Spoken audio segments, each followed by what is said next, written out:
That is. Doesn't matter. Do whatever you want. Just so I see that everything's working. Cool. But yeah, and also I saw you have another child now, another kid. No, it's not our kid. We found this kid in the park, and just take photos of him. We made the mistake of feeding him. So like it's like if you have if a stray dog comes around and you feed it, then they never leave. So we pretty much adopted him now. But like official adopting, or is it like a joke? No, until we find who the parents are. But I love this kid now. I've totally fallen in love with him, and I saw you took him on the bike and I'm everything. teaching him all my bad ways. Yeah, I was looking at all your videos. Every day I take him on a motorcycle. Completely illegal. I got pulled over yesterday. First time I ever got pulled over by the cops. So I have a car. I have this car, and he loves to sit on my seat and pretend like he's driving. So he grabs the steering wheel, but I have my hand on the bottom of the steering wheel, and a cop passed us, and I saw him do immediate U-turn, like immediate. So I pulled into a church parking lot, and I actually have this recorded. I just have to pull the memory card out of my dash cam.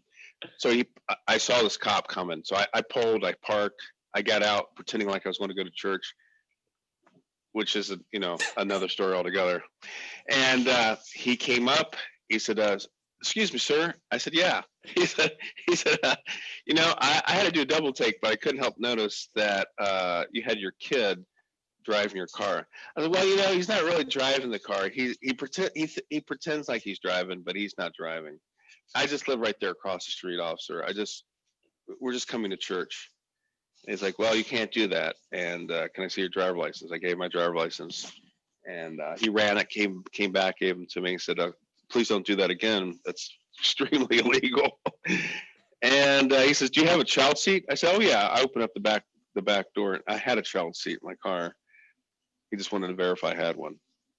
He said, "Don't do that." I said, "Okay."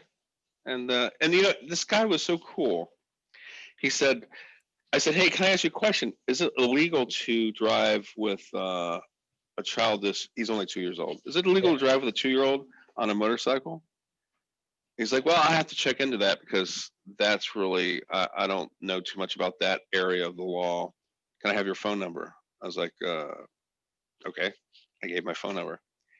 And I'll be damned, this guy calls me 2 hours later last night and says, "Hey, this is Officer So-so, and I checked in on that, and it turns out in the state of Ohio, there's no age limit as long as the kid is properly secured on the bike, and he's wearing a helmet." I was like, "Oh, perfect. Well, then that works out great." He's like, "But in other states, depending on what state, it varies from state to state. Some states, the minimum age is 8 years old." Okay. So I would have missed that by a long shot. But in Ohio, apparently we don't give a shit about kids falling off the bikes. So. Oh, man. So then you're allowed to have the kid, because I saw your videos. So you have him sitting on your lap in the front of the bike. So you could do that, but you can't have him sitting in the front of the car. Exactly. Yeah. There's some logic somewhere there. I don't know where it's at. Well, I guess it's almost like when you have a dog sort of sitting on your lap. If you let it do whatever you want, like it could jump around, do all types of stuff, and then maybe you can like obstruct your driving. But when you're on your bike, you're sort of holding on for your life. Yeah. The kid sits in front of me. I've been driving like that for the whole summer. So he puts his hands on the gas tank, and when I lean, he leans. So he's quite adept. He's adapted to my riding style. Yeah. Really, really smart. Well, all kids would be the same, I guess. Oh man! So now you basically have, your daughter grew up, but now you have another kid, essentially. Yeah, exactly. Yeah, no, our daughter now, like any daughter who's 16, does everything possible to get away from us. Oh man! We're no longer cool, and she's probably embarrassed by me anyway around her friends. Like, this is my father. He has no filters, so don't talk to him.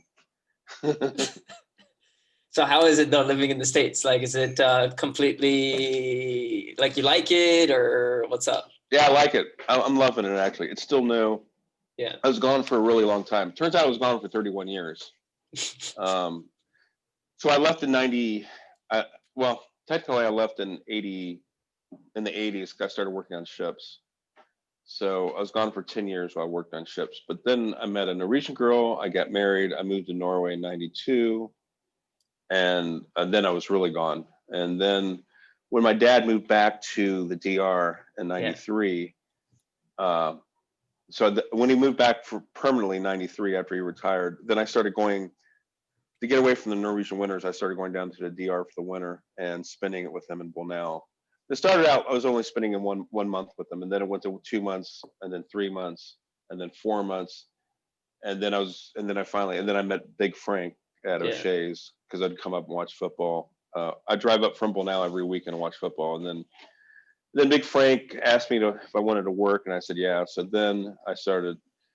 Eventually, it was like I was spending 8 months in the DR and 4 months in Norway. But I always had to keep going back to Norway. I had no choice if I wanted to stay in the system. It's the Yeah. same system in Canada. It's the same system everywhere around the world. If you want to be part of the system, like be on the healthcare, be on the inside On the the system, unemployment. you have to work a certain period of time. Yeah. Yeah. So I did that. I did that all the way up until 2017. So now I've fallen out of the system, but I can Of the go back Norwegian and get, system? yeah, out of the Norwegian Okay. system, but I still have time to go back and get back into the system. I just been too lazy about it. I've been too busy as well. You have to just go for 4 months and work, and then you're back in. You're good to go. Yeah, technically it's 6 months, but I've been getting away just working 4 months. Oh, okay. Yeah. So then, when you say 1980s and 1992, how old were you then? Like, when did you get married? So I got married in 92. I was already 29 at that time. Ah, so you're 29 there. Yeah. Okay. So what was like, because because for people who are not, like, I actually think we began pretty well in the sense that you sort of got into that story with the motorcycle or with the car driving. And I think that sort of like sums up Frank in a way, like always doing something that is in the gray area, but having fun with it in a way. Yeah, until you get caught. Until you get caught, exactly. But even when you get caught, then it's then you find a way out, and that's what like, because I didn't know that part of like I always knew you're going to Norway, and then I was always confused to you're born in the States but Dominican background. Yeah. So yeah, you grew up in the States plus or minus from what I remember. Yeah, so born in the States, raised in the States, but spent all my summers in the DR, starting in '65. So with a lot of families, North American families, they send their kids off for like camp in the summers, to get a break from them. And my mom and dad always sent me to my aunt and uncle in Bolnau. So every summer, I went there, and then there was a brief lapse where in 1969 or 1970, I burnt down I actually made the New York Times. I burnt down my grandparents' tobacco farm in Bolnau, playing fireman. So he had just picked a year's worth of tobacco, and it was, he had all these really long barns, like that was typical where you dry the tobacco out. And he probably had, I'm going to just take a guess, 60 hectares, 60 acres of tobacco. And I was in by myself. I was in there by myself, and I was lighting hay on fire and then urinating on it and like putting it out and then lighting it on fire, urinating. I kept doing it until I ran out of urine, and then the barn just caught on fire. And no one had phones back then. So I ran to the house to get my grandmother. Pulled her out of the house to show her. I didn't speak Spanish. I was trying to point, and she saw the fire. She's like, "Oh my God!" She called my grandfather, who was in another part of the farm, and he came running. No one had phones, so there was no calling the fire department. So he started shooting his gun up in the air, and people started rushing to see what the gunshots was about, and then someone got on a horse and ran and galloped to the fire department in Bolnau. By the time the fire department got there, the fire had consumed everything, and they had and they forgot to fill the fire tank. They forgot to fill the fire truck up with water. So it was just a series of catastrophes after another. Me running out of urine, I couldn't put the fire out. My grandparents not having a phone. The fire department showing up without water. Yeah. A half an hour later, so then I didn't go back. So what happened was, I'm pretty sure that was the summer of 1970. So I was so traumatized by that I didn't go back the next year in 71 or 72. And then they resent me back in 73. So 73, 74, all the way to 78, I went back every summer. Were And then they 78, mad? Yeah, they were mad. They forgave me, of course. Because how old were you then? I would have been 6 years old. So I was old enough to know better. Yeah. But then they sent me back to 78 to start high school in Bonao. So I did my first 2 years of high school in Bonao. Yeah. And would you say, like, because that's I went to a public high school, by the way, not a private high school. How was that? Was it good? Yeah, it was awesome. It was awesome, awfully awesome is what it was. There's no toilets. There were outhouses back in the 70s. Yeah. So schoolyards typically you had the school and you had a courtyard, and in the middle of the courtyard were the outhouses. Is how they were designed. So I had diarrhea every day because the food just disagreed with me, and so I was constantly walking home in the middle of the afternoon, changing my clothes, and then coming back to class. And they did, the whole class was like, "Well, there goes the gringo again,"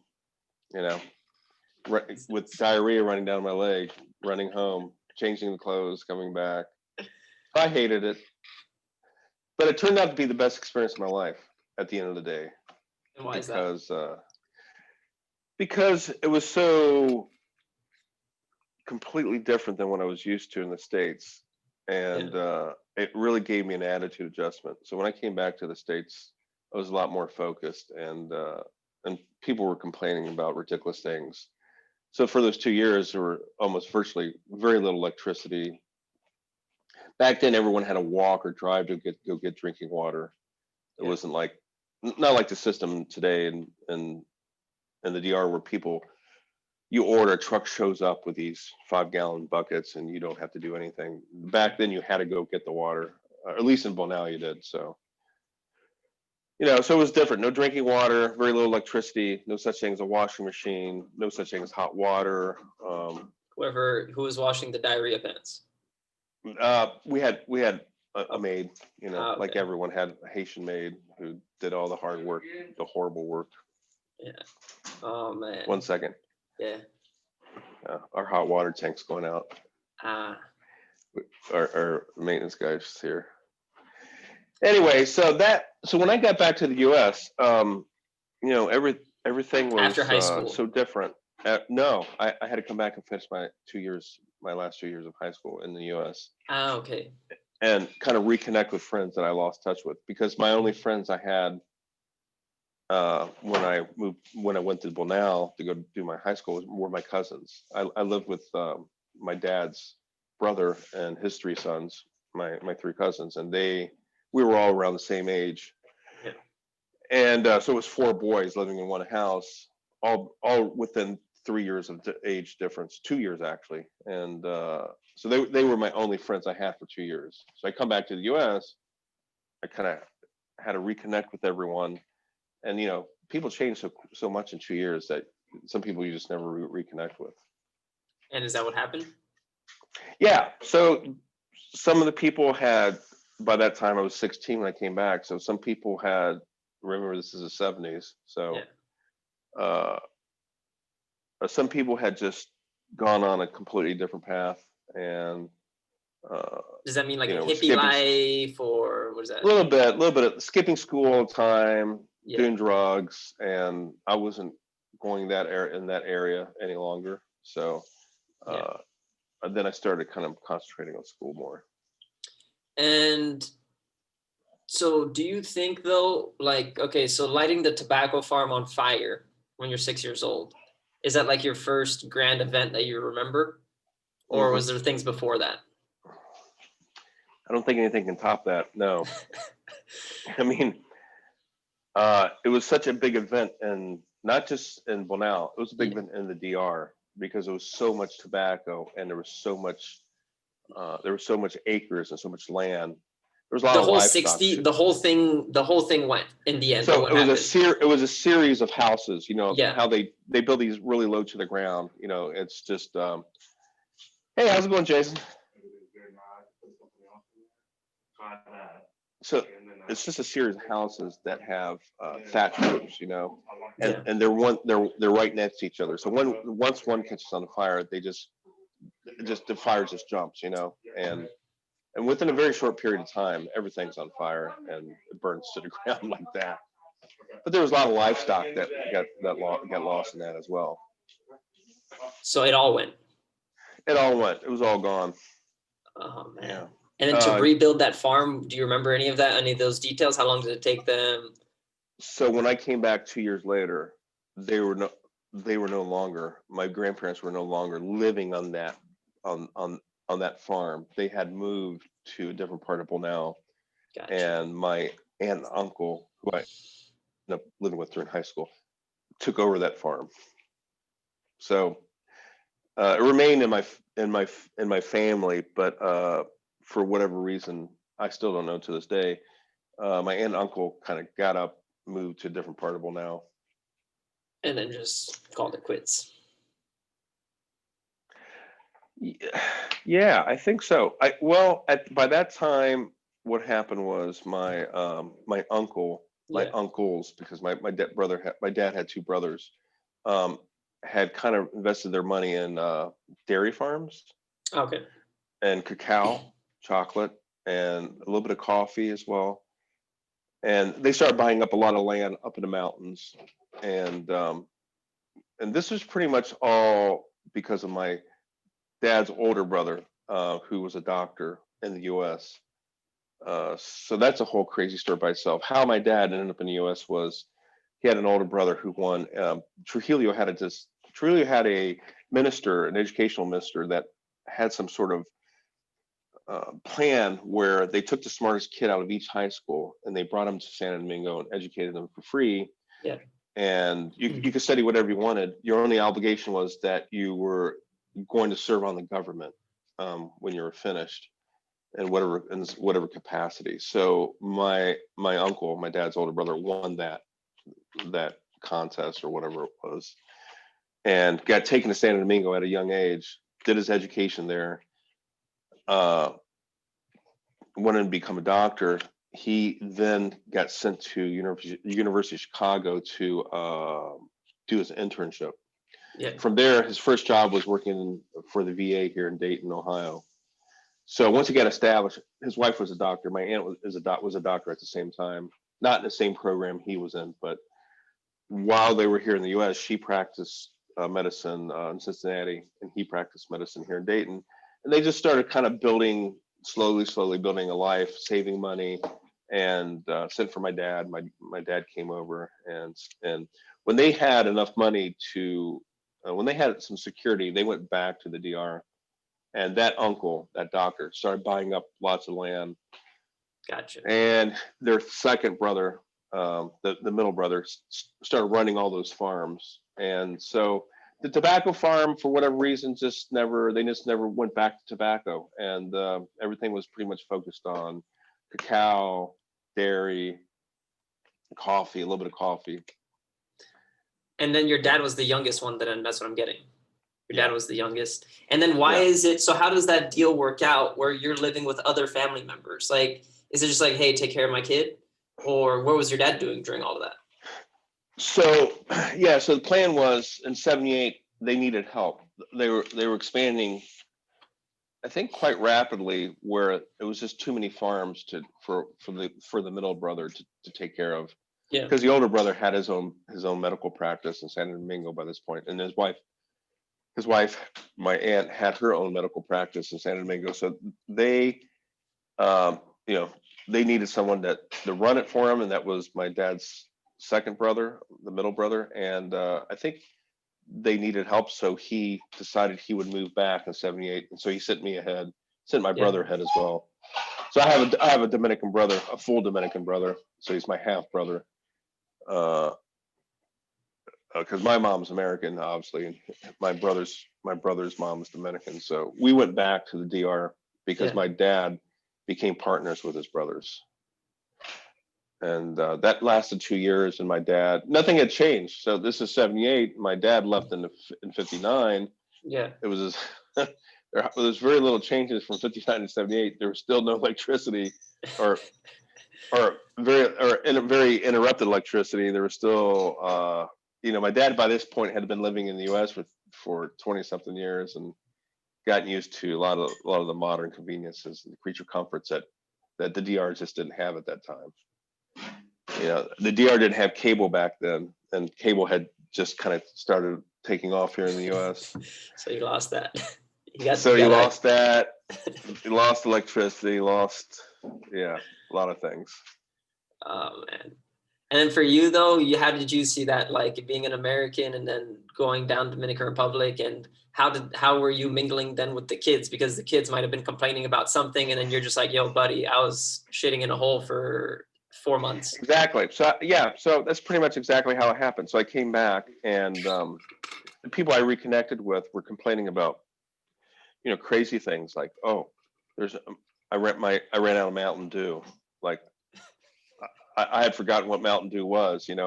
I didn't drink for the 2 years I was in the DR. I didn't drink soda. I didn't even taste it. So, yeah, complaining about this crazy things, allowances, cigarette money,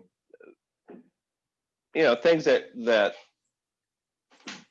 Dominicans just don't even think about. It's not even part of their world, or at least back then it was not part of their world.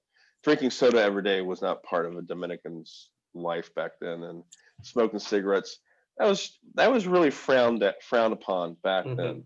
Maybe not so much today, but back then it was kind of frowned on. And no, that's even a trend that I'm sort of seeing, how this country, even though I've only been here since 2004 myself, but it's like I could also see that there's these small social changes happening, like things that were not accepted when I came are now being accepted. Like sort of like that Americanized way of living, of like the dressing, the smoking, all these things. Sure. And the two biggest changes I noticed, when I left in 1980, there was no pasolas. That didn't exist. There's no pasolas at all. There's not one Chinese scooter to be found. Yeah.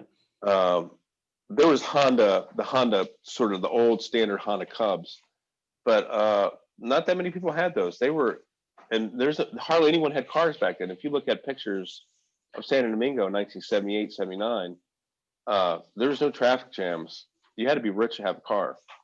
And you had to have money to own a motorcycle. But the biggest transformation I saw was when I came back, when my dad moved back permanently in '93, and I started coming visiting.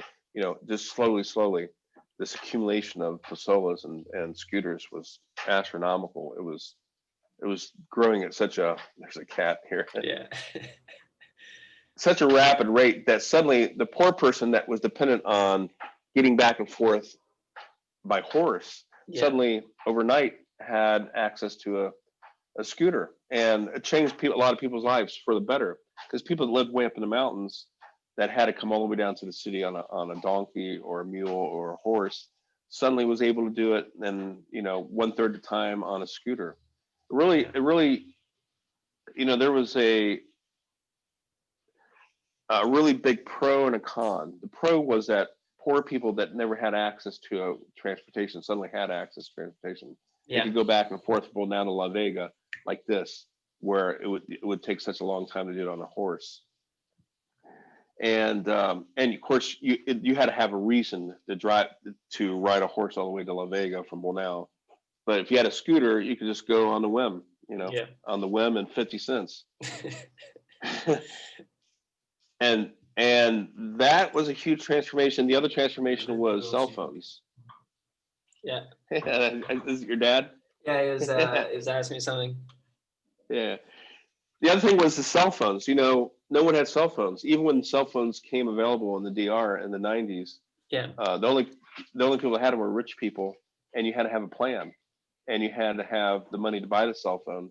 It wasn't until the early 2000s where cell phones became cheaper, and anyone could buy a SIM card without having a contract. Then that transformed the country right away as well. Those were huge. That didn't exist obviously when I was growing up. There was no Yeah. such thing as a cell phone. Hardly anyone even had house phones. So how would they communicate? They just wouldn't, just once in a while.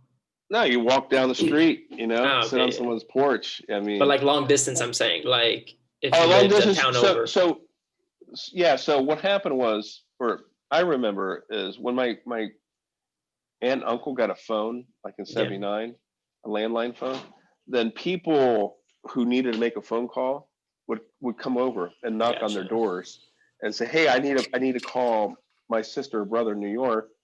Our father's dying," and they would be crying. And it was all hours of the night. They would knock on the door, and my aunt and uncle would let them in, Yeah. make the phone call, probably charge them something for it.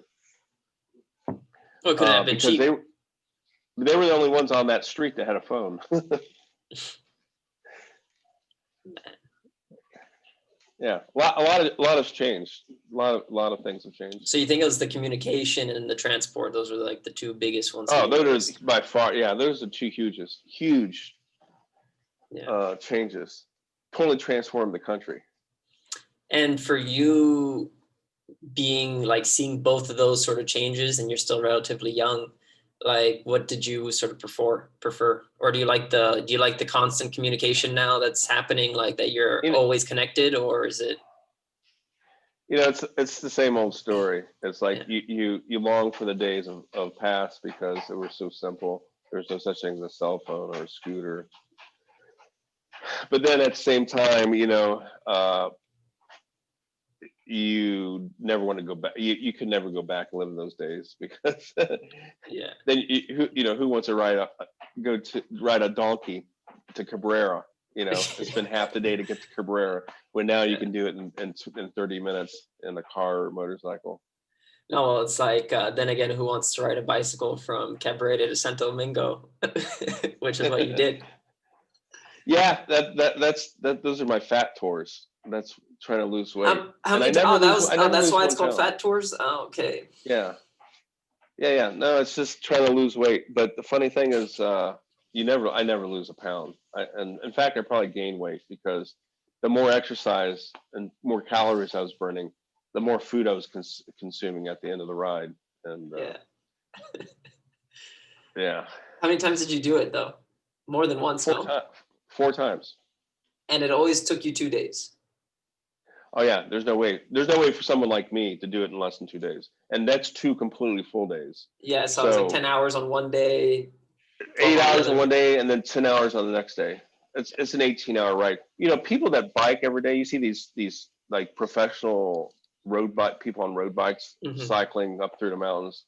They could easily do it in one day. They probably could easily do it in 7 hours, maybe even less. I don't know. Yeah. But for someone who only rides once a year, there's no way to do it in less than bare minimum would be 18 hours. And you're riding like I remember, I think I saw it, like you're not even riding road bikes, you're riding like a mountain bike, one gear, like doesn't even. I couldn't do it on a road bike even if I had access to one. The tires are too thin. The ride's too hard. The roads are not surface in lots of part of the North Coast on Highway 5. So it's bumpy. I mean, you wouldn't be able to sit down if you had it. I don't know how those guys do it on road bikes. But you very seldom see road bikes going up and down the North Coast anyway. Yeah, no, they just do small stretches. They don't do that whole thing. But then again, the roads are getting slightly better, surprisingly. Slowly, since you've been gone. If it was completely new asphalt all the way to San Domingo, it would be perfect. Then you could do it on a road bike at a much faster speed, and it would be comfortable. And where did you sleep when you guys were doing that? You just slept wherever? So yeah, so same spot always. Oh yeah, always the same spot because it turned out I realized from the very first try that if you leave early in the morning from Cabarete, Yeah. then you have just enough time as it's becoming dark to get to Nagua. Not a little bit past Nagua, but on the would be On the end side. the inside, yeah. So stay overnight there, and then you got to get up really early the next morning, and then start the second leg of that route. The hardest part is, I was able to experience all kinds of weather. Your best luck is if it's raining. If it's raining, it's fantastic because then the sun's not dehydrating you. Once you get on Highway 7, which is the toll highway that goes between Nagua and San Domingo, yeah, if it's sunny and clear out, oh my God, you're going to be so dehydrated. I always have a Camelback that holds 3 liters of water, and I consume it halfway through. So you have to stop at the gas stations along the toll highway, refill up the Camelback with water because the sun's just dehydrating like at an unbelievable rate. It's a really hard stretch, but it's also the most relaxing stretch because there's not that much traffic, and they have such huge emergency lanes, and there's so much. It's 4 lanes, but with emergency lanes, it's like a 6-lane highway. No, it's I can yeah, if it's full sun blazing, then you're cooked. Like it's just flat land. Yeah, it's yeah. Oh man. So then but the reward is once you get to the colonial zone, then you're just ready to start drinking sangria until you pass out. Just rehydrate yourself because you're in pain, your ass hurts, your legs hurt, all your muscles hurt. Everything. Everything. Yeah, everything's sore. No, I saw that bike. I want to one day do it. Like I was looking into it. I just want to grab a bicycle and just do it. Yeah, here's the most important thing.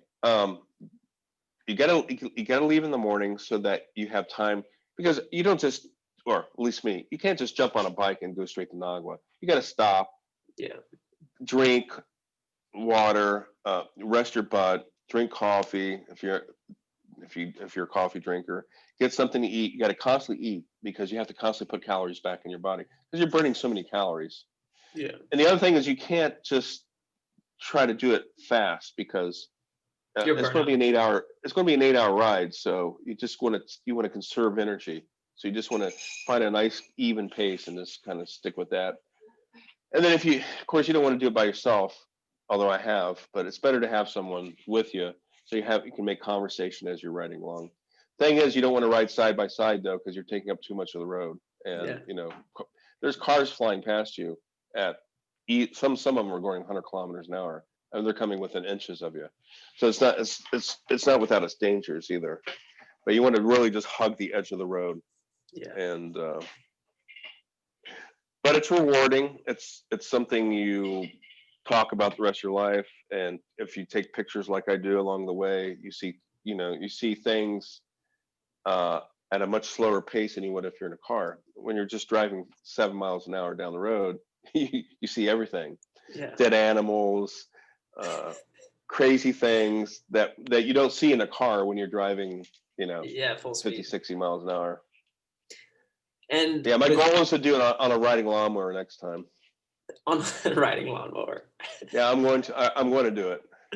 It's gonna happen. How fast does a lawnmower go? About 6 miles an hour. Okay. I mean, you don't want to push it. They can go up as high as 9 miles an hour, but that's like maximum, depending on what kind of riding lawnmower it is. When is that gonna happen? Next time I come back. Yeah, I finally have the cash. Oh, okay. So. But I'm not just going to go from Cabarete to San Domingo. I'm going to go from Cabarete, San Domingo, Barcelona, maybe try to come back over the mountain pass, the international highway, back to with the lawnmower. With the lawnmower, yeah, that's the goal. Are you going to customize it a little bit, or just factory? Well, ideally, the thing is to have a poly cart that you pull behind you. It's like a little cart where you can put a cooler in, keep your beer and whatever you want to keep that's cold, sandwiches, stuff like that. You're going to need I mean, to do it, you'll need you need to pull a lot of food, and you need to bring a lot of water and stuff just to rehydrate. And if it rains, you have to have your rain jackets in there as well. And gas That's the way wise, to do it. how many miles per gallon does that thing get? I don't know. Yeah, you'd have to carry extra fuel as well, obviously. Yeah. I wonder how it's gonna do uphill. If it can make it, if it can pull itself uphill. Oh yeah. Oh no, those riding lawnmowers are tough. They can go up any incline. Ah, okay. You know, they're geared really low. That's why they can go up. So you can cut Okay. grass. They're meant to cut grass on really steep inclines. Steep hills. And then Yeah. all right, so then with that being said, like how, well, there's one thing I want to touch up on, and then there's like the 2 hour, 28-minute Cabrera de Santo Domingo in a car. Yeah. Actually, Mark Risden, who's on my Facebook, was with me for that ride. And it was Okay. his idea, by the way. So if something bad would have happened, it would have been his fault. He bet me I couldn't make it to Santo Domingo in less than, I think it might have been 3 hours. So and we had a girl in the back seat, a girlfriend of his who tagged along, or a friend of his who tagged along for the ride. So there was two witnesses for that. And the route we took, which would be the only route you could do this on, would be, well, yeah. The route we took was all the way down Highway 5 to Nagua, and then the toll highway. And at the end of the toll highway, we headed to the Colonial Zone, and we got lucky with the traffic. There was not much traffic. And there's no speed cops then, I guess, at that time. Right, there's no speed cops. Because Although now there is. although the toll highway often has speed cops, but Exactly. that particular time they did not, or maybe they were busy. And 2 hours, that's like, what's the average speed then you're doing? It had to be like 100 something. No, actually, it was. You know, I have the same car now. It was a Ford Escape, and if you clear the odometer before you leave, it keeps track of the minutes that you're driving, the average speed that you're driving, and your average gas mileage. And if I recall correctly, I mean, I won't be 100% correct, but probably the average speed was not more than 60 miles an hour, maybe 63, 64. Because if I remember, I have a picture of it. I can go back and look at it, actually. I took a picture of it, so I know I recorded it. Yeah. But the reason why is because the only parts where you can really go fast, you don't want to go fast down Highway 5 through Nagua, Cabrera, towns. So those towns you just have to kind of scoot through, and you can't really make up any time until you get on the toll highway. There you can go as fast as you want, and there's nothing to worry about. No side roads. No, but it's still fast. 2 hours, 28 minutes, 2 hours, 28 minutes fast. I had a friend that did it right now on a bike, 2 hours and 15 minutes, but that's on a bike. Yeah, that's fast. Motorcycle, exactly. Yeah. What kind of motorcycle? It's like the same as the Duke 390, but it's the Husqvarna 401. Oh yeah. Oh, someone's got one of those? Yeah, there's a bunch now. A lot of people are buying those now. Yeah, I think they're called like 401 Verstappen or Verstappen, some kind of weird name like that. Exactly. Yeah. Yeah. So he has one of those, and it's basically the same engine as the Duke. It's just 50% more expensive. Yeah. So, yeah, and then if you like that sort of style of like that cafe racer motor thing, it works out. But in the end, it's all the same. Did he record it? He has it on the watch. Record it? Oh, okay. That's cool. Yeah, so he did it with the watch, and I'll send you the image of it. But I was surprised. I was like, man, that's really fast. Like over the mountain. Did he take the Route 5, or did he go, because the shortest route is to take 21 over Mocha and then jump on Highway 1 and go to San Domingo. That's the fastest way. That's what he did. It's the shortest route. Yeah. He went from Cabrera to, I believe, like Ikea in 2 hours and 15. Oh, yeah. Cool. So but then again, I don't know how much faster you could really do it, because the mountain is where you take most time. And then he said on the highway, I don't know if it's recording still. Can you hear me? Yep. So I can yeah, hear you. basically through the mountain, I think like even if you had a 700, I don't think you could go much faster because the curbs and everything like that. You know, Right. like you Right. still Right. have to slow down. So the only place where you would get time is on the straight, but still fast. I was surprised. I was like, man, that's like dangerous. You know, like to make it that fast is a lot. And what friend was this? You haven't met him, or maybe you have actually. His name's Marcel. He's like a guy that works in Africa in Zanzibar, and he comes down to Dominican Republic now, most of the time. Okay. But Where's he's an he from Austrian. originally? Austrian. Okay. Yeah. Well, those bikes are made in probably Austria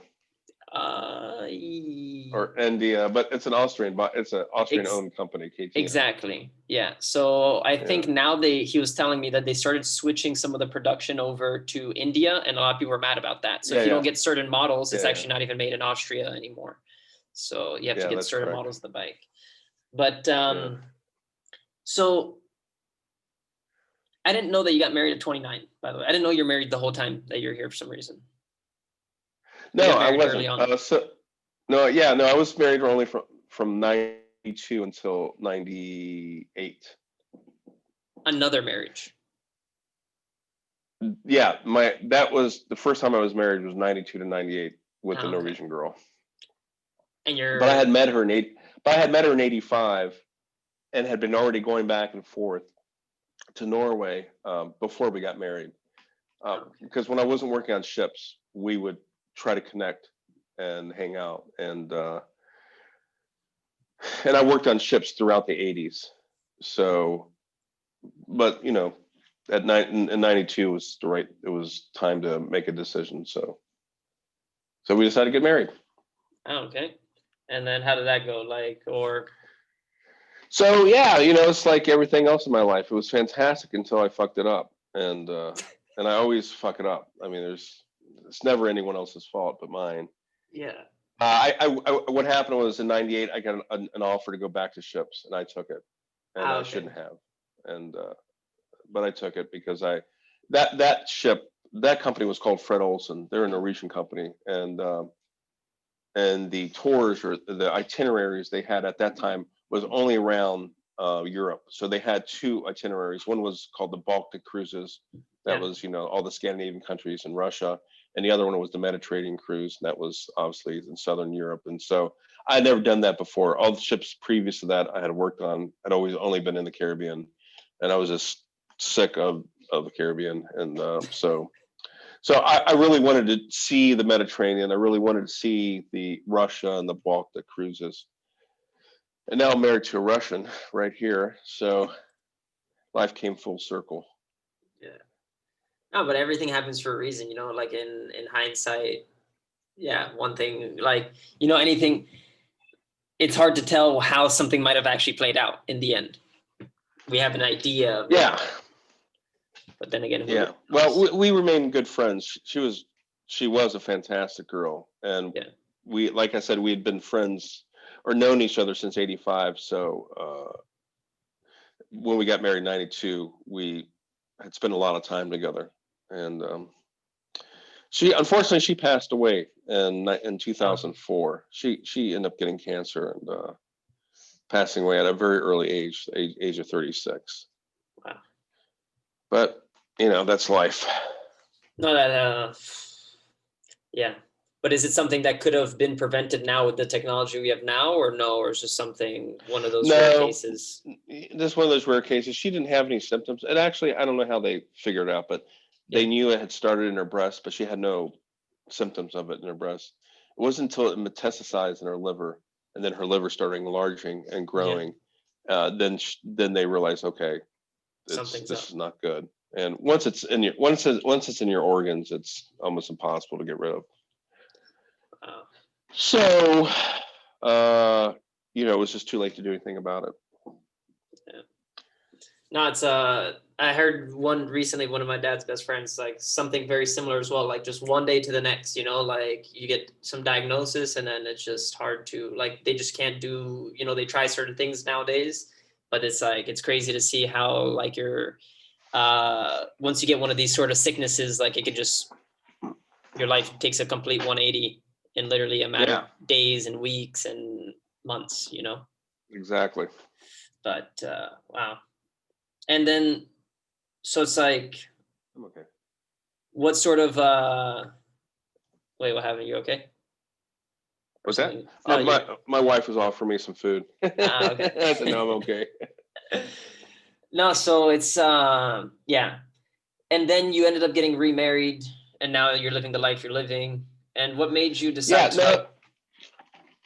Yeah, I'm skipping over something. So in '99, I met another Norwegian girl because by that time I was. Why is it I'd always gone back to Norwegians? ships. Because of the ships? Just because, yeah. So I had gone back to the ships in '98. That destroyed my first marriage. And then when I came back in '99, I went back to my job in Norway, and I was always kind of working in bars and restaurants, and met another fabulous, fantastic girl that I had known a little bit, not much, but I had known her for a little bit, and we kind of connected, and one thing led to another, and we ended up getting married, and we were married for another not 8 or 9 years until I fucked it up. So, but she's also a fantastic, really fabulous person, like a lot of, just like most women actually, just really patient and let me travel, and I traveled a lot and traveled too much and ended up destroying that relationship. But we managed to remain friends, and we're still good friends. But then I ended up moving to the DR permanently, and so that was the end of that marriage. Yeah. And then eventually met Svetlana in the DR, and so this is my third marriage. But you know what? I still get room for a couple more. I mean, Yeah. I feel like I'm young enough where I can probably knock out a couple more before I die. And you also, like, language-wise, even though this is random, do you know Russian now, or you only know Norwegian? I'm learning it. Oh, okay. So Spanish, English, and Norwegian. But now, since I have so much, I drive a lot for my job. So thanks to actually Sveta, who talked me into it. She was taking, there's this course you can listen to on your phone called Pimsleur. And she started taking French. So she already knew 3 languages. Her and Dasha, both of those girls speak, her and my daughter speak Russian, English, and Spanish fluently. So she decided she wanted to learn French. So she started taking these French classes using Pimsleur. Why? Because she drives a lot for her job as well. And she said, you should do this because you're on the road so much. So I started doing Russian. So now I'm only like 10 lessons into a 60 lesson course. So I got a long way to go, but I'm glad I started it. Once you start it, it's like anything in life. You don't want to start it. No one wants to start trying to learn a language. But once you start it, and you get into it slowly, sort of like exercising. Once you get in the habit of listening to it, then it becomes much easier. Then you're gonna have the whole other side of Russian, which is like the reading and the writing side, which is probably really crazy. That's not covered at all, right? Exactly. So I'm just learning how just the speaking part. That's it. Yeah. And I'm horrible at it, by the way. Horrible, but but I'm doing my best. And there's so many things. I'm trying to puzzle this together. Okay, so it's like now, because are you still writing the books or no? Are you still writing? Yeah. Oh yeah. So I came out with 3 books in September, and we're still in now we're in October. Yeah, in September I did 3 books. It was really fun, about? Really short, just 40 page books. One's about smuggling gold in North Africa and my ass in the 80s. A real story? And yeah, it's only 35 pages. You could read the whole thing while you sat on the toilet. 35 pages, just walks you through the facts. Yeah. And then another book was about God. You think would just come like this? The other one was about what was the other one about, Amor? Smuggling gold in your ass. Huh?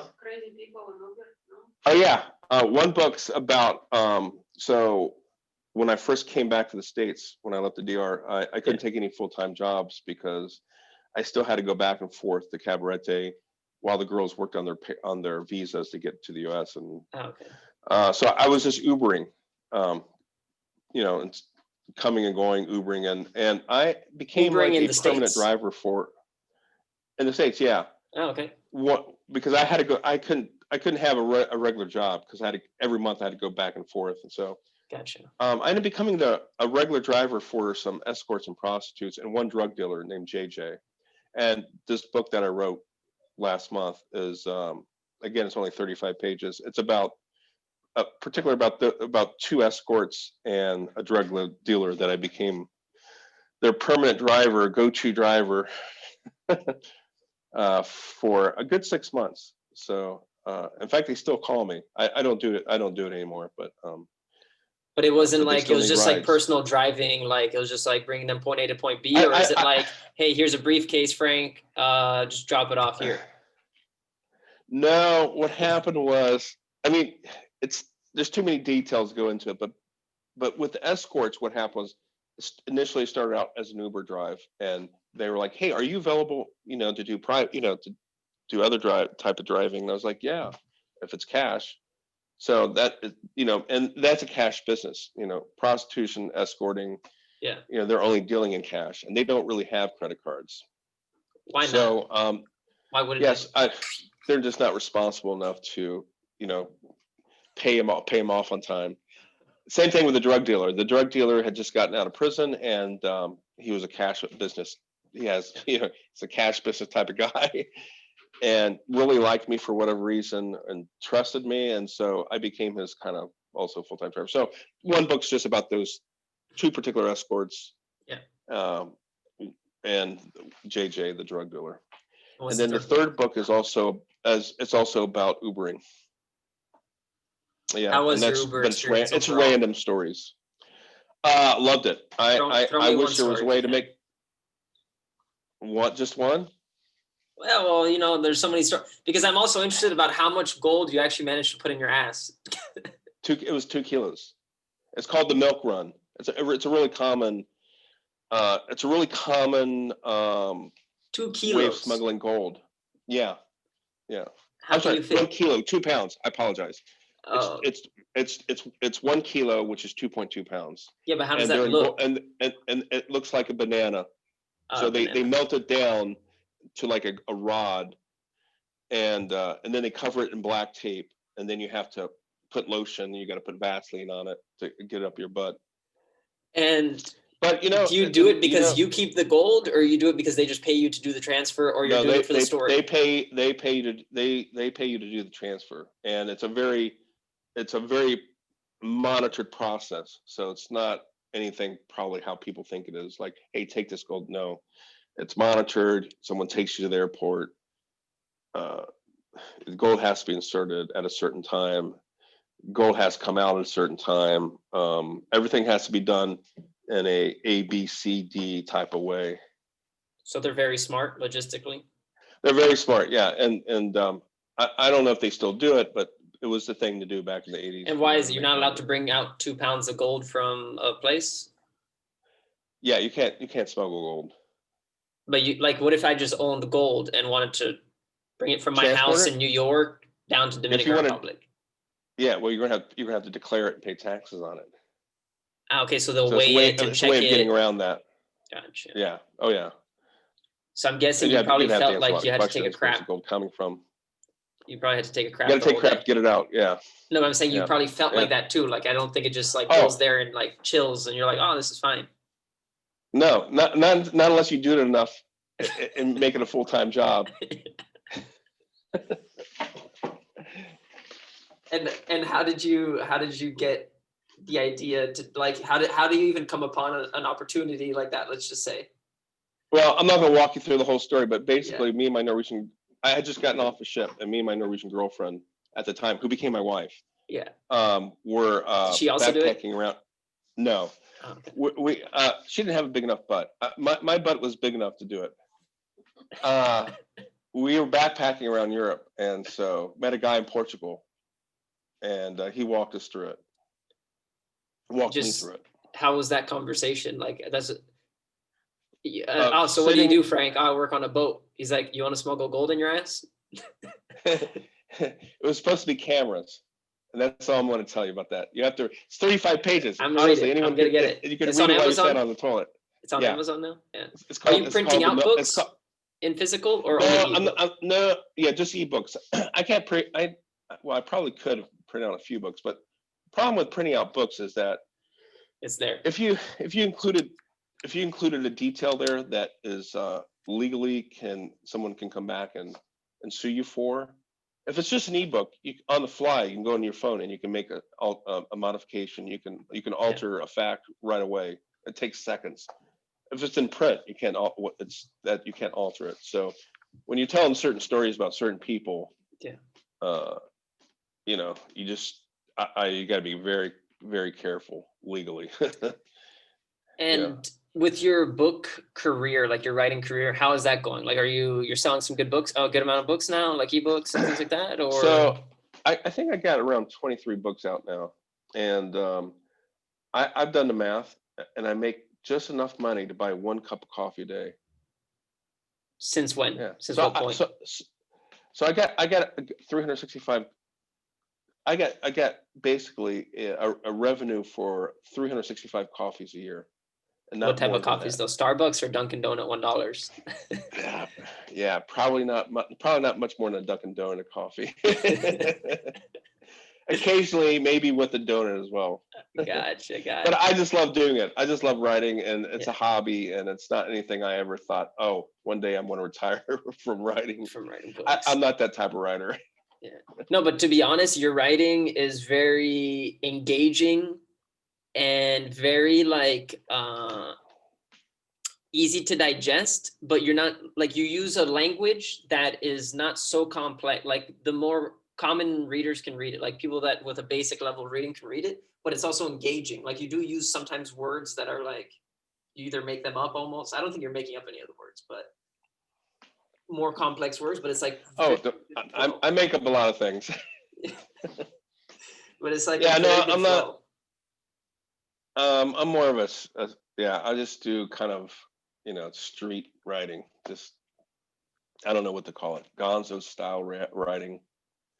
No, I but guess it's the good. closest thing would be like, huh?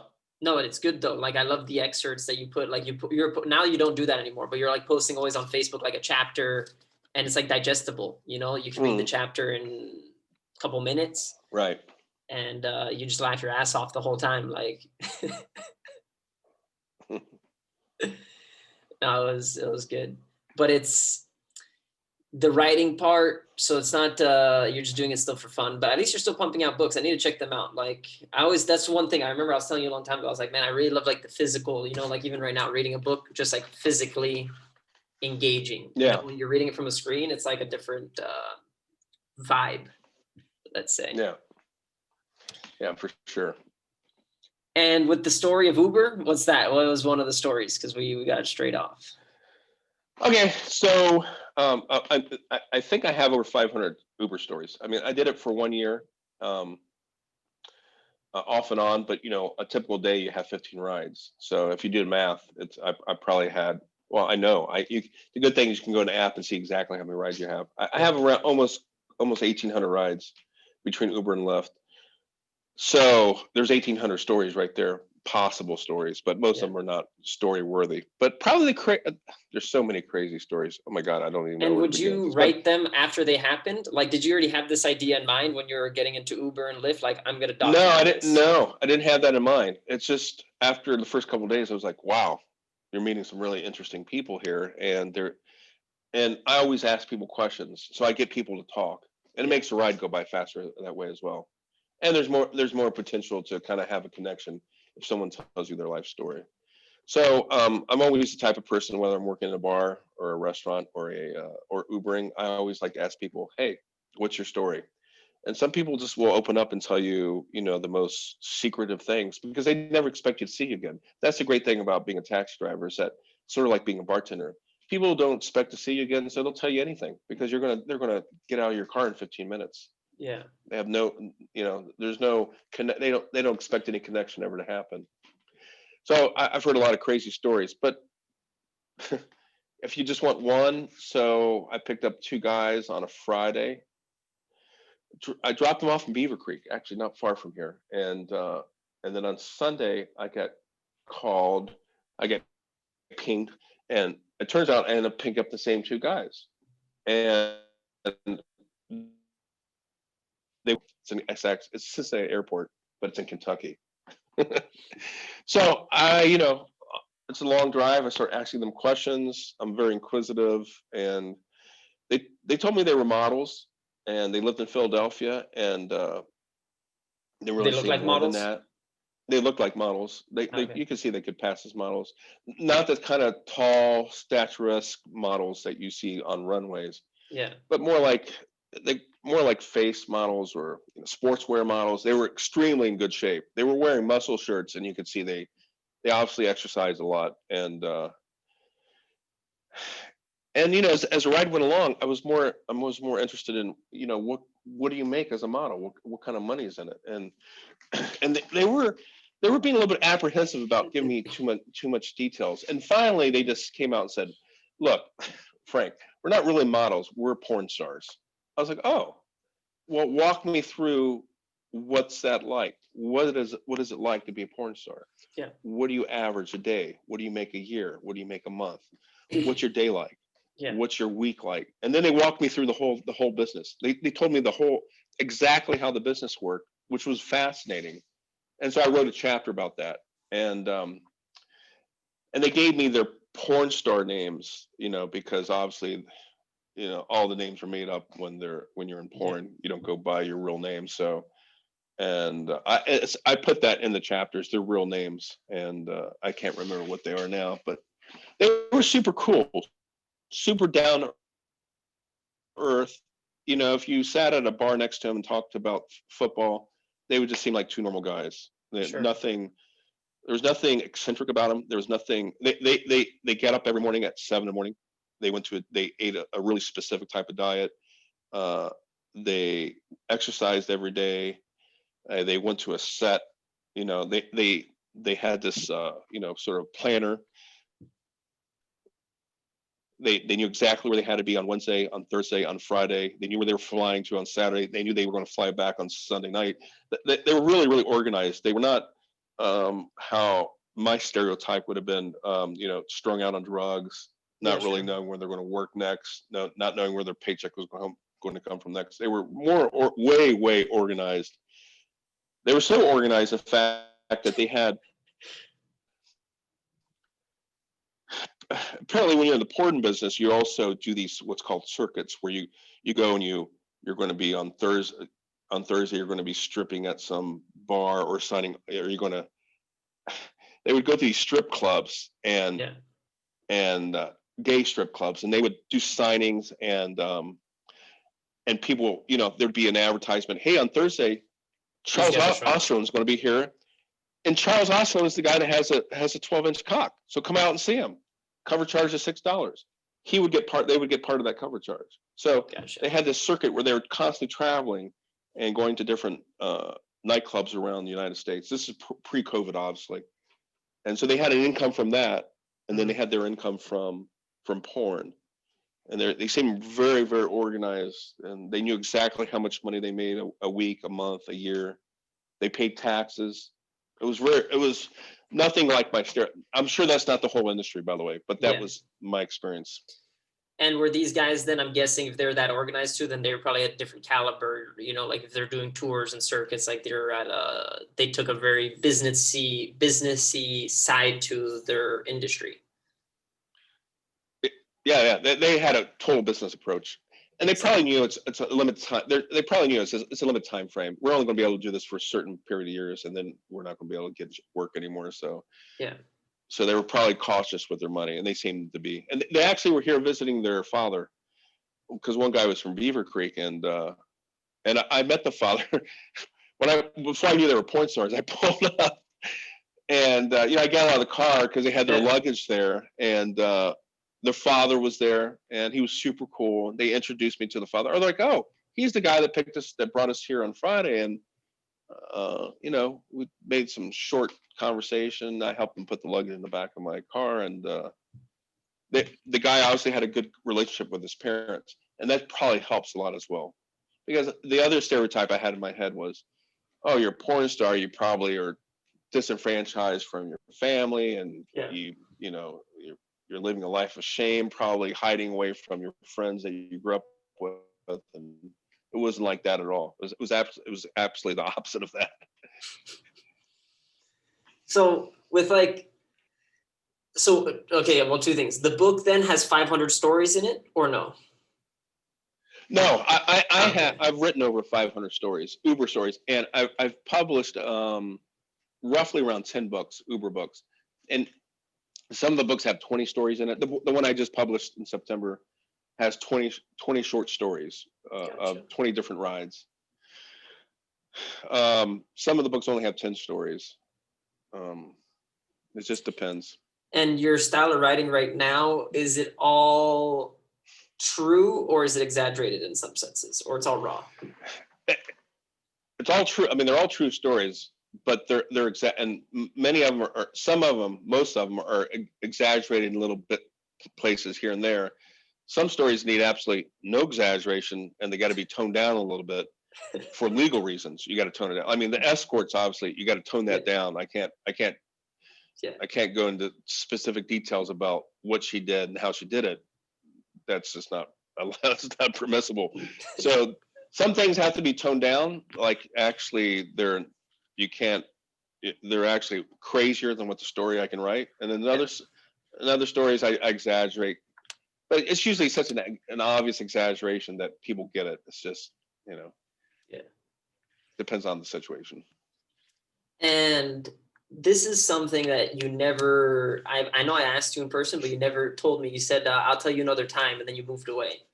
And it was basically, I was like, how did you get into writing and reading a lot? Okay, so my degree that I got from Ohio State is in English literature. So Yeah. And the only reason why I majored in English, and the only reason why I majored in English literature was because I hate math. and, and I hate math so much that I would have majored in gardening before I took any courses that required math. I mean, I just hate it, and I took a literature course that was required, it was an elective, and Ohio State's on the quarters, so there's only 10 weeks in a quarter. Most schools are on semesters, universities, but there's still some universities out there that do quarters. So it was a 10-week quarter. We had to read 10 books, one book a week. So I would sit in coffee shops, read a book in 3 days, write the paper about it. And, at the end of 10 weeks, you've read 10 books, you've written 10 papers. I was like, okay, this is cool. This is easy. Yeah. You can read the book anywhere you want.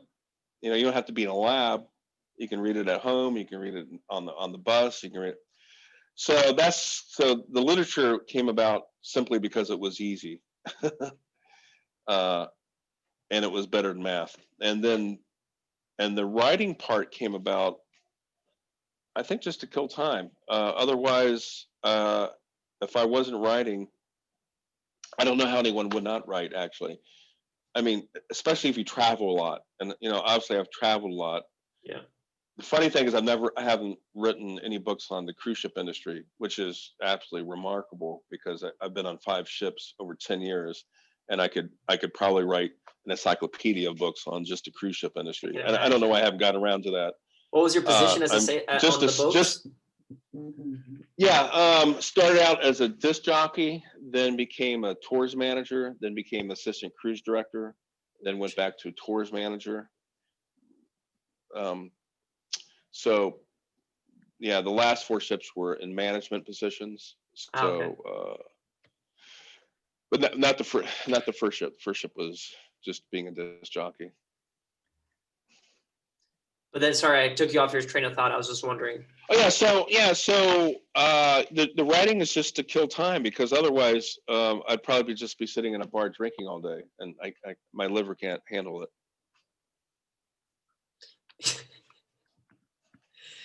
And do you watch a lot of TV? No. Or entertainment? No. Okay, so that's why you write, though. No. That's probably how people get away with not writing, is that they just entertain themselves other ways. Yeah. And that's the thing, though, even like just speaking to you like this, you can tell that, people that might read a lot or might write a lot, they're able to structure their thoughts a lot differently. Makes more sense. They can like sort of like string things together, and it's like more coherent than nowadays. A lot of people are just like, I wouldn't go that far. I wouldn't say I'm coherent. no. All right, now you are. You had is that coffee with Bailey's or? It's actually, I don't know if you can tell. I've got like a cold. I hope it's not COVID, but I've had this cold for 3 days, so I'm drinking actually hot tea, and I hate tea. Oh man! But it loosens up like the mucus and stuff. So. But do you drink But normally I would be drinking coffee. But do you drink a lot of milk and dairy products and things like that on the regular? Yeah. Well, I don't. Yeah. Yes and no. I mean, when I drink coffee, I have to have milk in it. I'm not like Europeans that can just drink coffee black. And, because sometimes with the mucus buildup, like dairy products. Yeah. Yeah, for sure. Cheese, absolutely, and all that stuff, and that's why I'm drinking tea. Yeah. And I know that you have to go really soon because you have to bring the car. You said like at 11. I took it. You took it. Oh, okay, so you can be here all day, as long as the charge lasts. Not all day. No, but what I think like because there's so many stories. Like that's the thing with you, Frank, is like there's like literally endless amounts of stories that can come out of it. Just because I think of like where you've been exposed. Like all your experiences sitting in Jose O'Shea's. Being on the boat, traveling, that whole thing with Africa, smuggling gold. Never knew, right? I didn't even know you went to Africa, for example. So that's why you're like a man of like you're like a universal man in a way. But what would you then say, like out of everything that has happened so far in your life, and I know there's going to be more that's going to happen, what would you say are like some of your key takeaways? Because you've lived in like civilized, and then you've also lived in uncivilized areas. You've been with all types of people from all types of different walks of life. What do you sort of take away from all of it? Like, how are you basing yourself? Yeah, that's such an easy question for me. Basically, it comes down to this: everyone's looking for the same thing. Yeah, no matter how complicated the person is. Yeah. Everyone's looking for the same thing. At the end of the day, everyone's just looking for a good relationship, to be happy, to have a little bit of money to do things with. But yeah, everyone in the end just looking for the same thing. And looking for someone that that likes them and respects them and loves them for them being themselves, for being who they are. So then why do people struggle with that then? I don't know, because whether you're talking to an escort or a porn star or a doctor or a billionaire, they're all looking for the same thing. Everyone wants just to have someone special in their life and to be happy. And a lot of people struggle with that. And no easy answer to why that is? No, I don't have the answer for why that is. I don't know. Because I'm thinking, like, is it because people make it like, do people make it too complex, too hard? Like they're overcomplicating things? Or... Yeah, for sure. I mean, everyone brings their own baggage to the game, and some people bring way more than their share of baggage. and so they complicate things, right? And then other people just kind of can see through it all. Just and where are you on that take spectrum? Things as they come. I'm pretty laid back. So I'm laid back where I think, or I hope that I just know things are just going to work out. And I'll always be able to get a job. I can always go back to ships. Well, not now because there's COVID, but I can always go back to ships if I get broke. I can always go back to restaurants if I get broke. I can always go back to driving if I want to remain broke. Uh, but the good thing is that I know there's always something I can do as long as I'm healthy. Of Yeah. course, you got to be healthy. You got to keep doing those fat tours to just make sure you stay right in shape. Yeah, yeah. I'm the heaviest I've ever been in my life right now. I'm 235 pounds. I just weighed myself. I just about had a heart attack, and I've gained since I've been back in the U.S. two years and 5 months now. So I've gained 100 pounds since I've been back in the U.S. When I 100 pounds. got here 2 years 5. Yeah, I was this skinny when I got here. You could barely see me if I turned sideways, and now I'm 100 pounds heavier. That's crazy. That means you're 139 pounds when you left. No, you're 6'2" Yeah.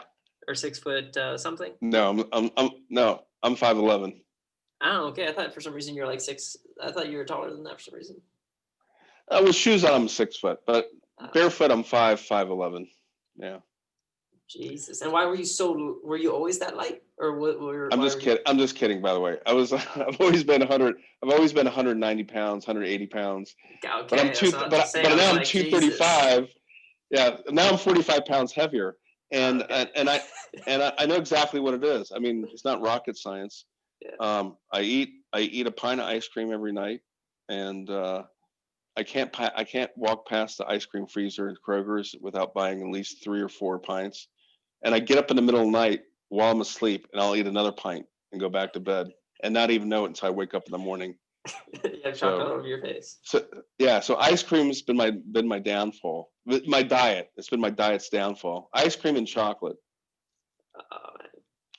You almost had me there with the 139 pounds. I was like, man, this is. But I guess that's also a little bit of the writing style, so now I got to take now I got to take everything. If it was 12 inches, maybe it was 6. Come check out this guy that's 12 inches. Exactly. It was a 6-inch one. Yeah. Yeah. Just divide by 50. Yeah, exactly. By half. Oh, man. So everyone is looking for the same thing. And do you think this perspective and this final, like, let's say this conclusion, like that you synthesized, came because of, like, you think the traveling to Dominican Republic, traveling all around the world is sort of what helped that out? Yeah. I mean, I really don't. I can't. Or was there like a pinpoint it, certain but I think- time where you realized that, like, all of a sudden you're like, this is it. This is the Hail Mary. No, I don't have that moment, but I think the more you travel, this would be true for anyone in life. The more someone travels, the more they sort of get a grasp of how things work, and the more jobs that you have as well, the more you get a feel for how things work. The more people you talk to as you're traveling, and you see that they're just looking for the same thing. I mean, here's a perfect example. I picked up a guy who sold a company for $50 million. He had a partner. His partner didn't get 25 million because he was more of a junior partner. But his partner probably walked away with 20 million, and he walked away with the rest. So he didn't have to work for the rest of his life. Yep. If he didn't want to. He owned a software company. I picked him up at the airport, at Vandalia Airport, and I was taking him to Middletown. And this guy didn't exaggerate. He told me his whole life story, how he made the money, exactly when he started making money, and then he had a heart attack at the age of 51. Yeah. A stroke, actually, not a heart attack. He had a stroke. And then he was in a hospital for 3 months going through rehabilitation. And he came out and he stopped working. He was like, it's not worth it. At that point, he was already a millionaire. What's the point of becoming more of a millionaire? So he realized after you spend 3 months in a hospital bed and you get so much time to think about things that you normally don't think about, you realize, like, the only thing he wanted was to have a happy relationship with his wife and watch his kids grow up. So he sold his business, and he never regretted one day of that. So now he spends his time just watching. He watched his kids grow up. Then he sent them off to college. He visits them all the time, and his wife's relationship became much better. Started spending I was spending almost no time at home to spending lots of time at home. he had little side projects just to keep him busy, but all he cared about at that point was just being healthy, being around his family, and being happy, and nothing else mattered. And so, same thing. I pick up an escort, a girl who's never gone and finished high school, has never had probably more than a couple $100 in her bank account, and all she wanted was a good man. All she wanted was to have a good guy she could trust. And who respected her and accepted her, and For so like they both still were looking for being the same thing. for still being like an escort though, or was she like, I want to get out of the game, or she's like, I No, want to stay in the game? she wanted to be out of it. She didn't want to be it Okay. anymore. She didn't want to be in. But to do that, you got to find a good person, right? And have a stable relationship. Yeah, some sort of rock, a pillar. Yeah. No, and it's but that's the thing is like, what does it take for someone to realize that? That's the interesting thing, because it's sort of true, like what you're saying. I hear that also from both sides, and people always wonder, like, let's say people that come down to this country and they see people in any barrio, any neighborhood, and they're like, how can these guys be happy? Why are they running around smiling and they don't have anything?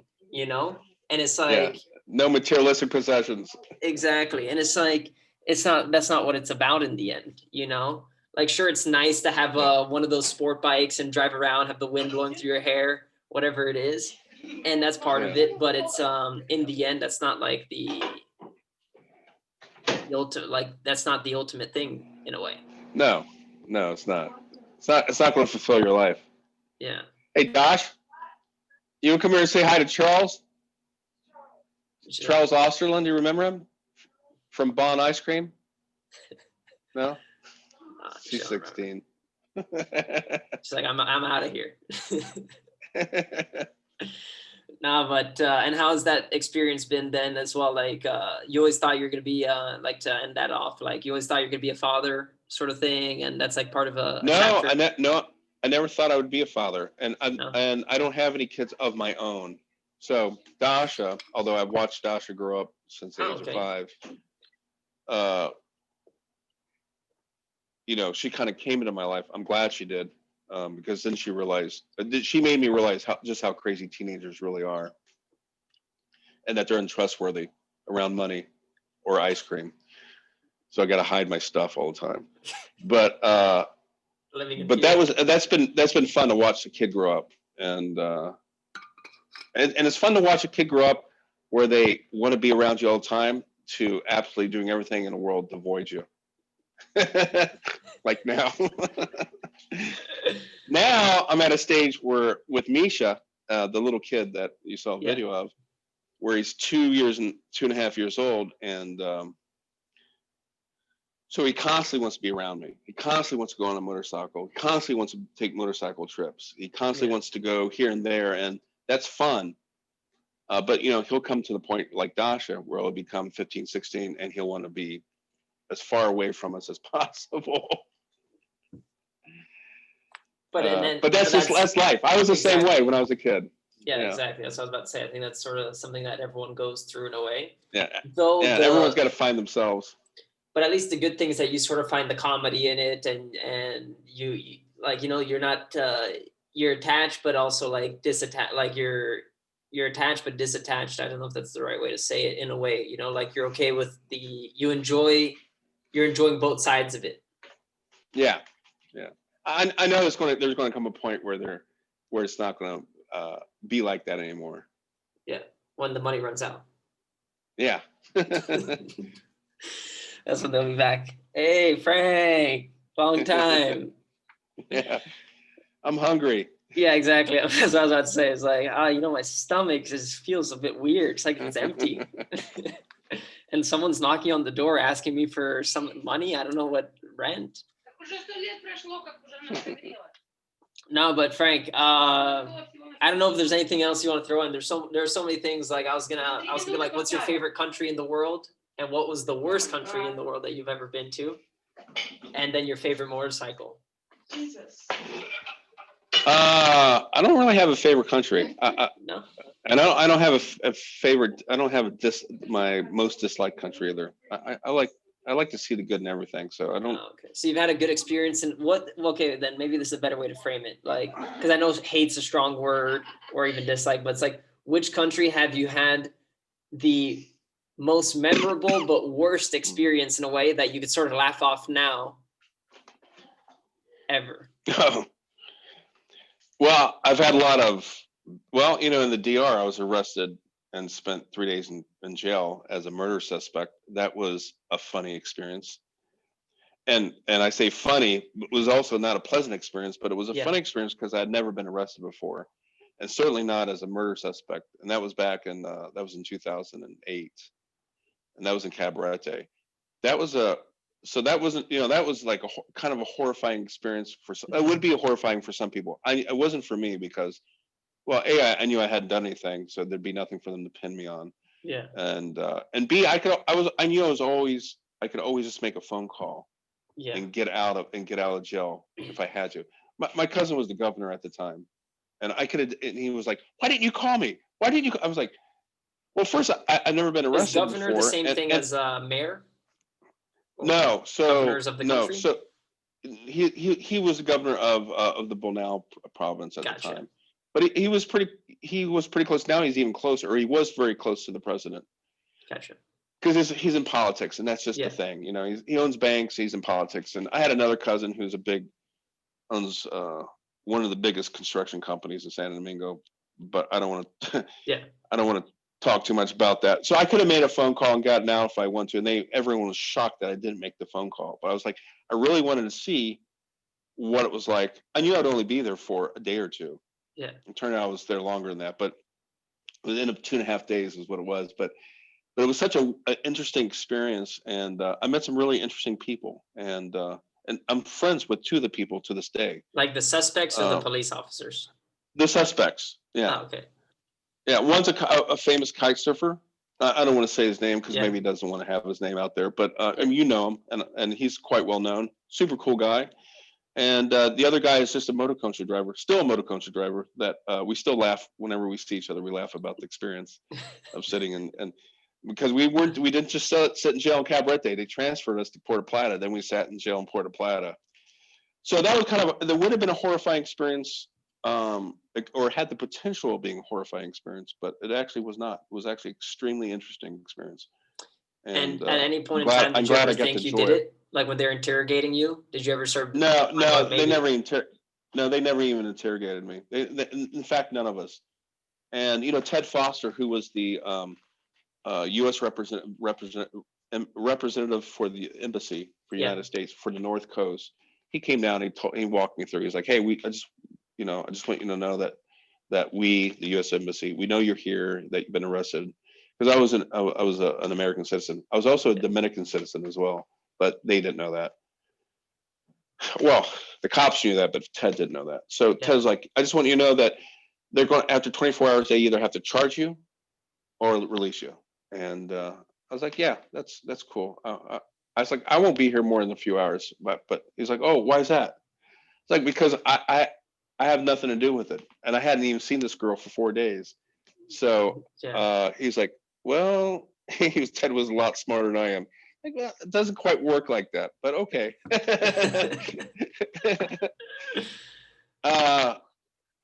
Okay. But anyway, make a long story short, it had the potential of being a horrifying experience, but it wasn't. It was actually a very educational experience. And they fed you and everything, or you had to get food They, brought they, in? they don't feed you in jail in the Dominican Republic. So it's the responsibility of your family or friends to bring you food. So O'Shea's was sending me pizzas and food constantly, and cases of soda and water. So everyone that sat in the jail cell with me, which was a lot of people, it was 15 of us just in Cabarete. I'm sorry, it was Yeah. 11 of us in Cabarete. It was 30 of us in Puerto Plata. Everyone got to enjoy the fruits of O'Shea's, Jose O'Shea's. So I owe a big thank you to Big Frank and a Yeah. little Frankie for sending me food and drinks. Oh man. Now I was And looking at the answer to your other question was okay. your favorite bike, Favorite bike. Probably my favorite bike is the one I got right now, the and Ducati. it's a Ducati Hypermoto 950 SP. It's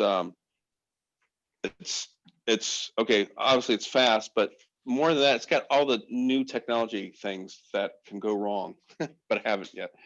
One is it's clutchless. It has a clutchless shifter if you want to use it, like MotoGP. So as you're driving, you can shift up or shift down without using the Without clutch. touching. Oh, It's, okay. it's instantaneous. You shouldn't do it at a low speed. You should do it when you're accelerating hard or coming down from a fast speed. But you can use it whenever you want. Gotcha. That's been kind of interesting, and it has all the other fancy things like lean angle sensor, ABS. What else? What does the lean angle sensor do? What does that help you with? So say you're going around a corner Yeah. and you're leaned over, and it won't allow you to lock up the brakes, and it won't Gotcha. allow you to accelerate. It won't allow you to accelerate fast enough where the rear tire will lose grip. And how does it know, like, can you still get like a nice speed though? Like when you're turning and Oh leaning, yeah, can you give it gas and you'll still be going? Or does it slow? Like, absolutely. does it limit you? No, it doesn't limit you unless it detects that you're starting to slip, and then Oh, it will okay. then it intervenes. MotoGP bikes have the same thing. That's why they're able to get it Yeah. so low and just keep hauling. Yeah. So I mean, it costs a fortune, but Yeah. it has like the best suspension, Österlund suspension. It's the SP version of the Hypermoto. Yeah, I really like it. That's good. It's been That's fun. good. Yeah. Because you've had so many bikes, and I think I still see the Duke. That's yours, right? The Duke 790. That's here. 690. No, I 690. sold that to Mark. To That's Mark. the guy that Okay, was yeah. in and it was in the car when I did the fast run to Santo Domingo. And that was his idea. It wasn't my idea. Give him credit where it's due. No, well, I think yeah, it's been like interesting the whole thing, and I think I need to get back to also reading some of your stories, and they're just, I remember when you were sharing them, I was always reading them. Always. Like I was laughing my ass off. Yeah. The ones that the ones that are easy to read are the shortest books. So obviously the Milk Run's short. What, gosh, I don't 23 books. I can't even keep track of them. Can't even pick one. I know you have The- How to the- Be a the- Millionaire the- in the Caribbean, I think, or in the Dominican Republic. How I Became a Millionaire is a true story. That's actually a very true story, and that's not about me, obviously. That's about a guy named that everyone on the North Coast knew him. God, I can't even think of his name right now. He's passed away. He passed away 5 years ago. He lived behind the Banco Popular Bank in Sosua. Christensen was his last name. Can't think of his first name right now. But anyway, that's a true story. He became a multimillionaire. But here's the kicker: that few people. I had to change this in the book because couldn't be so specific. He became the catalyst for him becoming a millionaire. It took 13 months. Was losing a pair of snakeskin cowboy boots that he had handmade for him in Thailand, and the insurance company refused to pay him the amount of money that he wanted for the loss, and he took them to court. And that was a catalyst that started his upward crazy upward ride to becoming a millionaire. He actually made 1.2 million in 13 months, and then lost every single penny after a knock on the door by the FBI. That's only 30 pages. That's Because of that's another book you could read while you sat on the toilet. But it was an insurance scam Mike. in the end. Yeah, his name was Mike. Sorry. Oh, okay. It was not an insurance scam at all. It was it's much more complicated than that, and there's a lot of details there that. But it wasn't like an actual business that he was bringing some sort of value, like selling water bottles to people or something. He was he was selling he was working in a telemarketing company when he got the check from the insurance company, and the check wasn't that much, but he used it. Like I said, it was the catalyst for him to starting his own business. Okay, I got you. And he started his own telemarketing business, doing something similar that he was familiar with, only he threw a twist on it, and that twist is what ended up becoming his downfall. And he went and did 2.5, 3 years in prison in Florida, and then got deported back. The FBI kept the money, and they deported him back to Canada. And then from Canada, he came back to the DR. Do you know what the government does with all this seized money, like the FBI and stuff? They use it. They just put it back into their system because it never goes anywhere, right? Like you're never gonna get it back. I have no idea what they do with the money. Just interesting thought, because you're never gonna get it. There's no way you can fight it to be like, hey guys, can I have it back? They're like, Yeah, it's ours. yeah. He had squirreled away a little bit, so they didn't get everything. He was able to. So when he got out, he went and got what tiny bit he had. I think his sister or someone was holding on to it for him, and he moved to the Dominican Republic. Oh. And he became successful down there because he was also running not a scam, but he was running a kind of telemarketing type thing, Gotcha. using eBay. I forget what it was, but he was a super nice guy. Yeah. Heavy set guy. Everyone is suing him. Everyone. Mike Christian, you said Mike Christner. Yeah. I'll check it out. I don't remember. I don't recall that name at all, but maybe by face. Yeah, I posted his photo. He was a very heavy set guy. He drove around a scooter. Yeah, if you saw a picture of him, you might recognize him. Not Cabaret. And actually, that's maybe one thing is like, out of all the places you've maybe been, do you think Cabaret attracts, like, sometimes I think you also called it like the misfits, or is that the misfits of the Caribbean? I forgot, but it attracts a special type of person.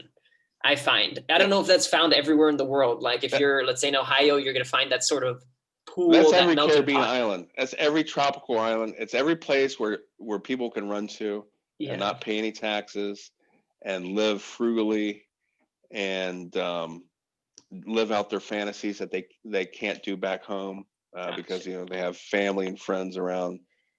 Let their hair down. Take away the walls of like the facades that they built up. That they build up and reinvent themselves. Yeah, so it's probably the same on every single island. That's something that I always think about. I'm like, is this how life is? That's why I can't even picture what life would be, let's say where you live. I'm like, how would that be? It would seem so stable, so steady. Like here, it's like one day you're chilling, the next day you're sitting in a prison cell, or whatever it might be. And you're like, what just happened? Yeah, exactly. You're chilling on the road. There's some guy showing up with a horse. Like, hey, can I buy this? And you're like, what are you doing on the horse today? Like, there's still people riding horses for fun out in town once in a while. Yeah. I'm just like, it's entertaining though. I think it keeps like the blood flowing and it keeps sure the excitement. Now we have speed bumps though in town, so things are a lot slower.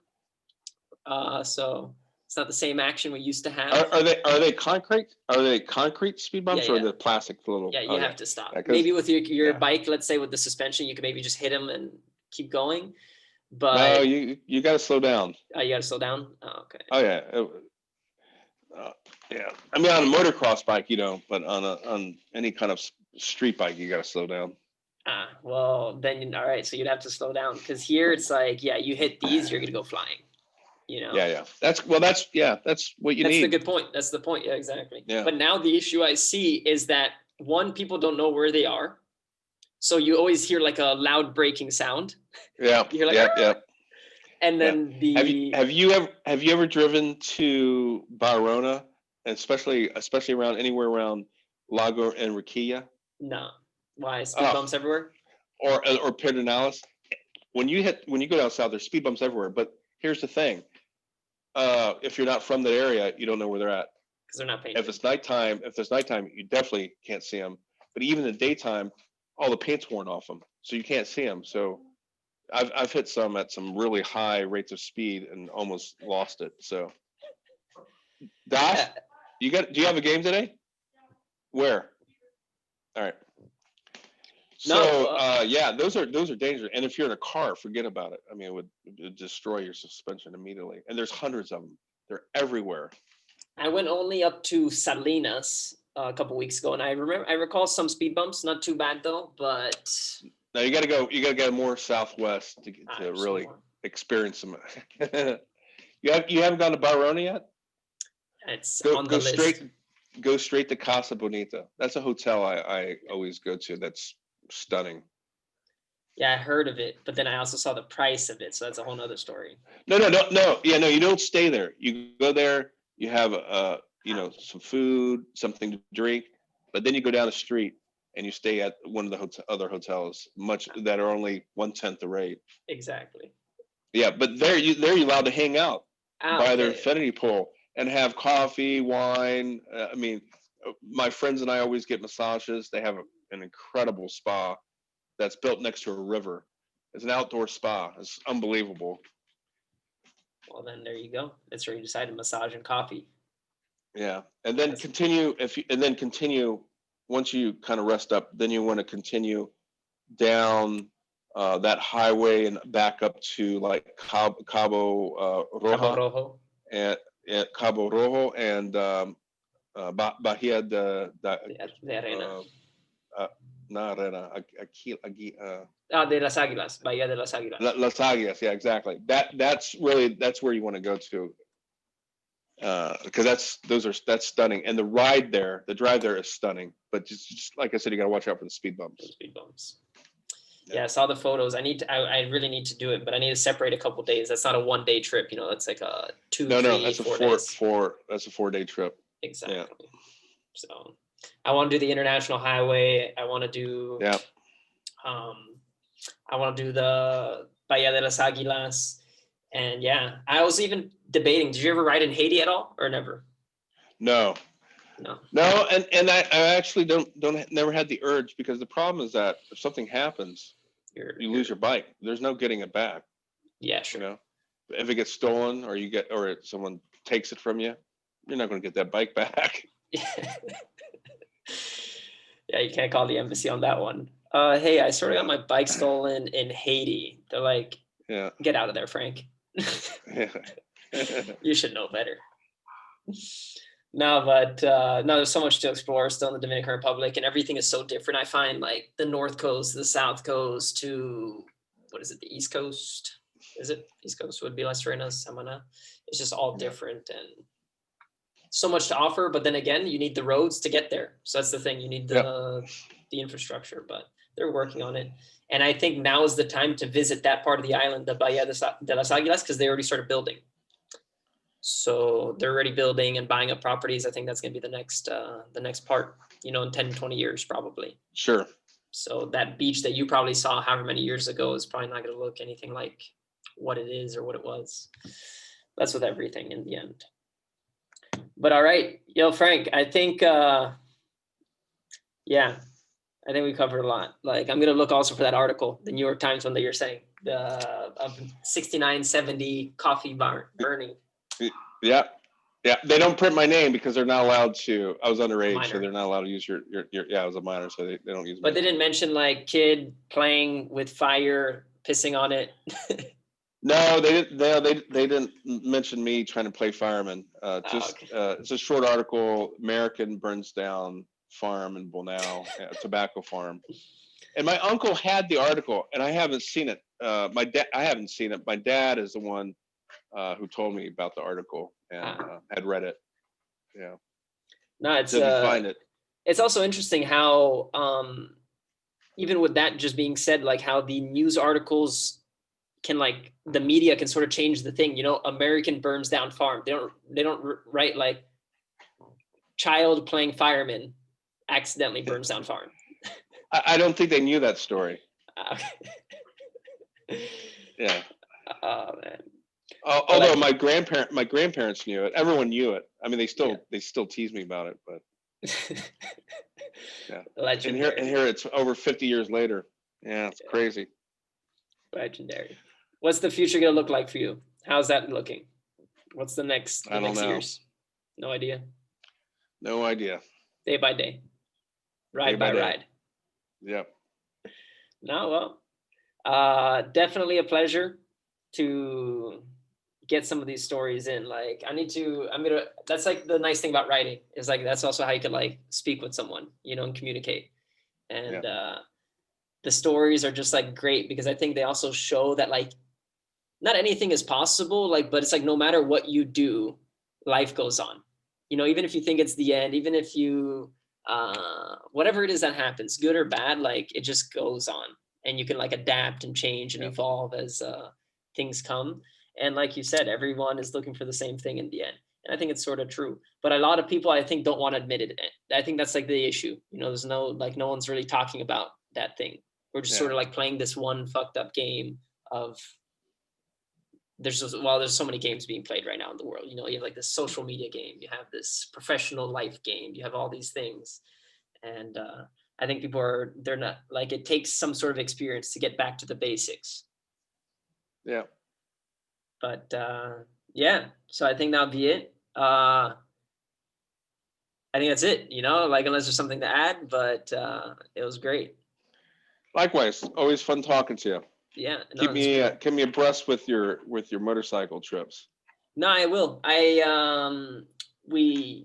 It's been really fun. You know, it's been great. But like you say, I haven't done too many solo trips, but I've done a lot of group trips. I think it's fun to bring a bunch of different you don't people want to do together.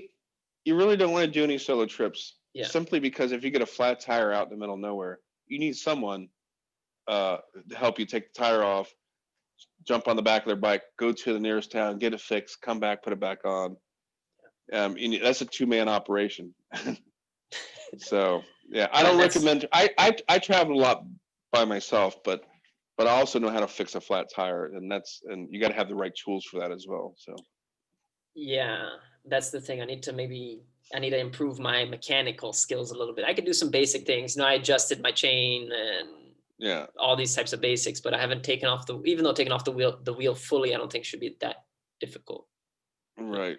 But yeah, no, it's not. But you like I said, you want to at least travel with one person. Just a million things can go wrong. You can run out of gas. Exactly. You get in an accident, you know. So no, it's true. And then it's always better together in a way. You know, you have some more fun if you have the right and you experience things together. Exactly. And then someone can be the living proof, right? You need the witness, because if you tell people some stories, they don't believe. Yeah, who was there? I was just by myself. Yeah. Sounds good. Exactly. But all right. So then we'll end it there, and I'll let you know when this is posted. So in case you want to share it around or whatever. But it's been great. Say hi to your mom and dad for me. I will. I'm gonna tell them about. I was like, hey guys, did you know that Frank smuggled gold through his ass? They're like, oh, Frank. It was shaped like had been melted down and shaped like a banana. Yeah, well, at least it's shaped like that. You know, that helps out. If it was shaped like a square, you know, this would be what is it called? You said the milk run? It's called the milk run. Yeah, it'd be called the blood run in the end. If it was a square. All right, brother. All right. So have a good one. And yeah, we keep in touch, and hopefully, you know, maybe one day, like I'll read some of your stories too, because I saw they're all on Amazon. I don't know if you're doing them anywhere else, but I'll buy you a couple coffees this year, you know, help out. All right. You know, maybe get that the Starbucks one with some ice cream too. I'll be fatter. Oh, great. Yeah, well, it is what it is, you know. You just got to do a couple fat tours and you'll be good. Yeah. But all right, Frank, pleasure, and thanks again for, you know, sharing these stories, and hopefully there's more stories to come, and I think there will be in the end for you especially. Always stories. Always stories. No, well, all right. So keep in touch. Have a good one, and this should be ending right now. See you.